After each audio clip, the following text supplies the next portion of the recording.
Assalamualaikum warahmatullahi wabarakatuh.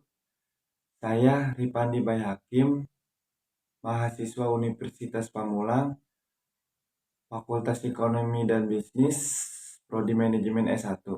Saya akan membahas pengertian dan fungsi ilmu ekonomi merupakan ilmu yang sudah cukup lama berkembang sebagai cabang dari ilmu sosial.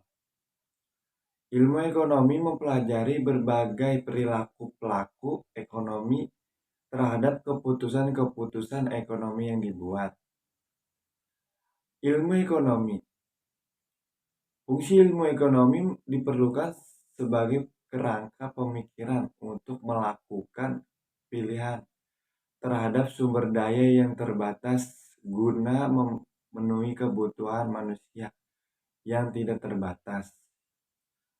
Kebutuhan manusia merupakan suatu yang harus dipenuhi untuk mempertahankan kehidupan. Dan apabila tidak dipenuhi, maka akan dapat mengganggu aktivitas atau bahkan menghentikan kehidupan manusia. Contoh kebutuhan manusia adalah makanan, pakaian, dan tempat tinggal. Kebutuhan dikatakan memiliki sifat yang tidak terbatas karena untuk dapat bertahan hidup manusia harus mampu memenuhi setiap kebutuhannya. Yang menjadi permasalahannya adalah bahwa alat pemuas kebutuhan yang sifatnya sangat terbatas dikhawatirkan tidak dapat memenuhi semua kebutuhan untuk semua manusia yang jumlahnya akan selalu berkembang. Karena masalah inilah muncul ilmu ekonomi yang merupakan buah pemikiran dari para ahli untuk mengelola sumber daya yang digunakan sebagai alat pemuas kebutuhan yang bersifat sangat terbatas guna memenuhi semua kebutuhan manusia yang sifatnya tidak terbatas. Apabila ditilik dari segi kebahasaan, secara etimologis, kata ekonomi berasal dari Yunani, yaitu oikonomia. Istilah oikonomia terbentuk dari gabungan dua kata, yaitu kata oikos yang berarti rumah tangga dan kata nomos yang bermakna peraturan. Oleh karena itu, dari segi bahasa, ilmu ekonomi bisa dimaknai sebagai ilmu yang mempelajari cara manusia memenuhi kebutuhannya dengan sumber daya.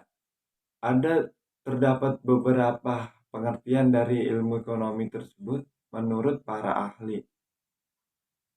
Yang pertama, menurut Adam Smith, ilmu ekonomi adalah penyelidikan tentang keadaan dan penyebab adanya kekayaan negara. Yang kedua, menurut Alfred Marshall, ilmu ekonomi adalah ilmu yang mempelajari usaha-usaha dari individu, ikatan pekerjaan di kehidupan sehari-hari, dan membahas kehidupan manusia yang berhubungan dengan bagaimana ia memperoleh pendapatan dan penggunaan pendapatan itu. Yang ketiga, menurut Richard G. Lipsey, ilmu ekonomi adalah ilmu yang mempelajari pemanfaatan sumber daya yang langka untuk memenuhi keinginan manusia yang tidak terbatas. Yang keempat, menurut Gregory Mankiw, ilmu ekonomi adalah studi tentang cara masyarakat mengelola sumber daya yang langka. Yang kelima, menurut Robert B. Ekelund Jr. dan Robert D. Tolleson, ilmu ekonomi sebagai ilmu yang mempelajari cara individu maupun masyarakat yang mempunyai keinginan yang tidak terbatas dan membuat keputusan untuk mengalokasikan sumber daya yang terbatas demi memenuhi kemauan mereka. Yang keenam, menurut Paul A. Samuelson, ilmu ekonomi adalah studi tentang perilaku individu ataupun masyarakat dalam membuat pilihan dengan atau tanpa uang, penggunaan sumber daya produksi yang terbatas, tapi dapat digunakan dalam berbagai cara guna menghasilkan beragam komoditas dari waktu ke waktu, serta kemudian mendistribusikannya untuk keperluan konsumsi pada saat ini atau masa yang akan datang kepada individu maupun kelompok dalam masyarakat. Yang ketujuh, menurut J.S. Mill, ilmu ekonomi adalah ilmu praktis tentang pengeluaran dan penagihan.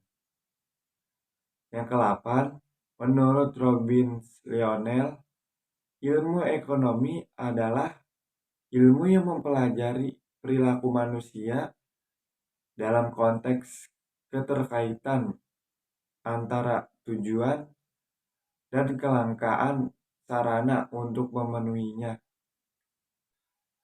Ilmu ekonomi dan persoalan global manusia adalah makhluk yang dinamis yang terus berkembang, menghasilkan inovasi-inovasi baru. Namun seiring dengan perkembangannya itu, kebutuhan juga semakin meningkat. Begitu juga dalam perekonomian. Inti dari permasalahan ekonomi adalah kebutuhan manusia yang tidak terbatas dan terus berkembang, sedangkan barang atau jasa untuk memenuhi kebutuhan tersebut itu terbatas.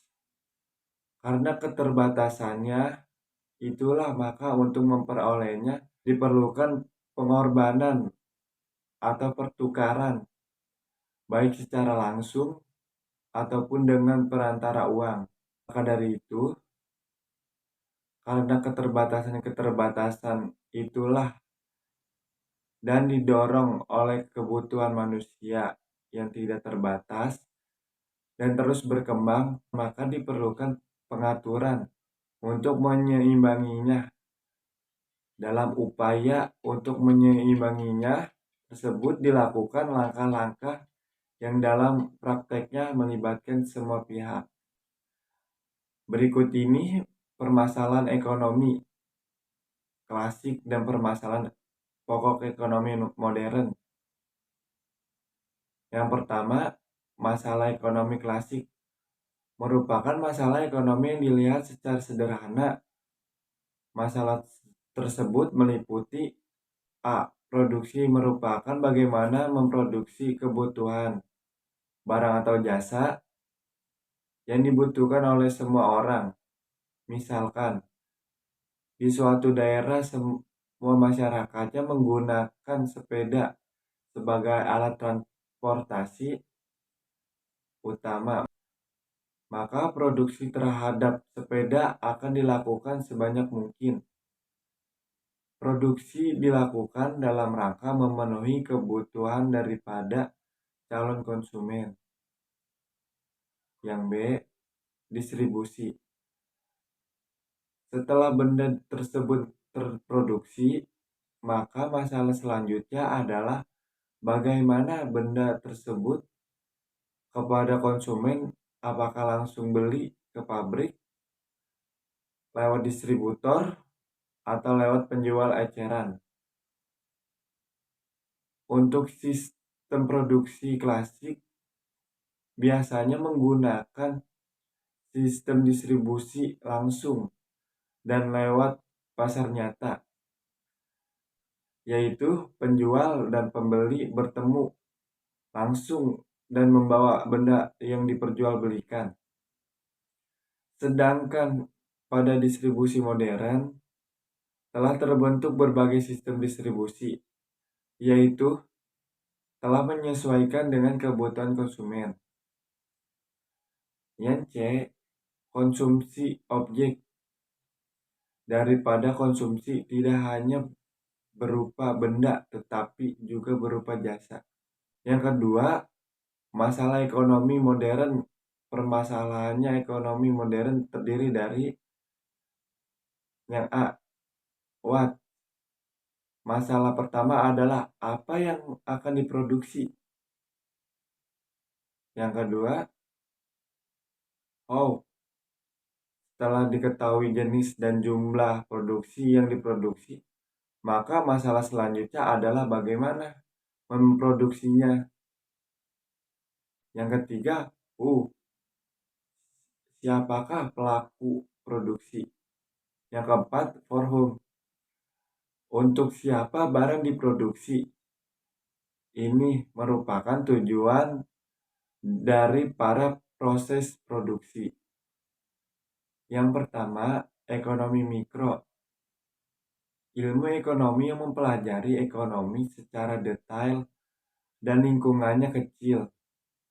Variabel-variabel yang dibahas dalam ekonomi mikro, ruang lingkupnya kecil. Misalnya, perusahaan, rumah tangga.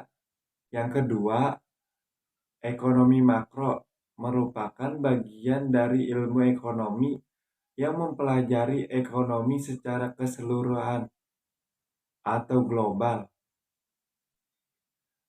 Variabel-variabel ekonomi secara agregat atau keseluruhan. Variabel-variabel tersebut antara lain pendapatan nasional, kesempatan kerja, dan atau pengangguran. Jumlah uang beredar, laju inflasi, pertumbuhan ekonomi, maupun neraca pembayaran internasional. Yang ketiga, perbedaan ekonomi mikro dan makro. Pertama, dilihat dari sisi harga. Pada ekonomi mikro, harga merupakan nilai dari suatu komoditas atau produk tertentu. Sedangkan pada ekonomi makro, harga merupakan harga dari komoditas secara keseluruhan atau harga yang umum dari produk tersebut tanpa memperinci satu persatu. Yang kedua, dilihat dari unit analisis. Pada ekonomi mikro, unit-unit yang dianalisis lebih terperinci atau individual. Sedangkan pada ekonomi makro, unit yang dianalisis secara global atau keseluruhan.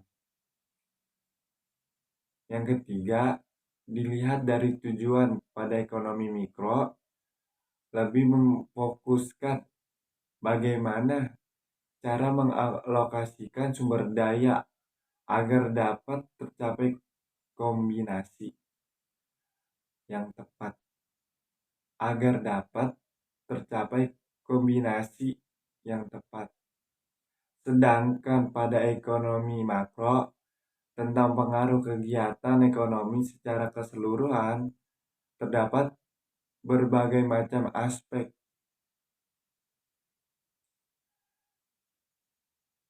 Nomor 4, persamaan ekonomi mikro dan makro. Yang pertama, sama-sama bagian dari ilmu ekonomi. Ekonomi mikro dan makro merupakan bagian daripada ilmu ekonomi yang keduanya saling mendukung satu sama lainnya. Yang kedua, sama-sama membahas tentang penggunaan sumber daya. Sumber daya di sini adalah sumber daya manusia dan sumber daya lainnya yang menjadi penentu dalam perekonomian. Yang ketiga, sama-sama ilmu sosial. Keduanya merupakan bagian dari ilmu sosial yang membahas mengenai kehidupan sehari-hari dalam skala rumah tangga maupun skala lebih besar. Sekian pembahasan yang bisa saya sampaikan. Terima kasih.